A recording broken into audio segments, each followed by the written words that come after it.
সৈয়দনা ইব্রাহিম ওনার ছেলে ইসমাইলের দেখতে গেলেন। ওই দিন বাড়িতে সৈয়দনা ইসমাইল বাড়িতে নাই, বনে গিয়েছে শিকার করার জন্য। বাড়িতে সৈয়দনা ইসমাইলের বিবি সৈয়দনা ইব্রাহিম ঘরের দরজার বাইরে থেকে সালাম দিয়ে বললেন, আসসালামু আলাইকুম। ভেতর থেকে কর্কশ গলায় একটা মেয়ে সালামের উত্তর দিয়ে বলল, ওয়া আলাইকাস সালাম। জিজ্ঞেস করলো সৈয়দনা ইব্রাহিম, মা কেমন আছো? মেয়েটা কয়, বেশি সুবিধার না। তোমাদের খাওয়া দাওয়া কেমন চলে? ভালো না। তোমার জামাই কই? বনে গেছে। এবার মেয়েটা বলতেছে, আমনে কেডা?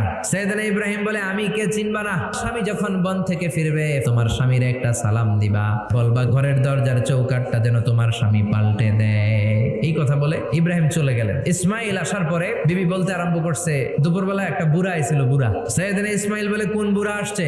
কি বলছে? বিবি বলে, আপনারে সালাম বলছে। ওয়ালাইকুমুস সালাম। আর কি বলেছে? আর বলছে ঘরের দরজার চৌকাট যেন আপনি পাল্টে ফেলেন। এই কথা বলার পরে সৈয়দনা ইসমাইল চিৎকার দিয়ে বলে, ও কি করলি তুই? নিজের কপাল পড়লি, নিজের কপালে নিজে কুড়াল মারলি।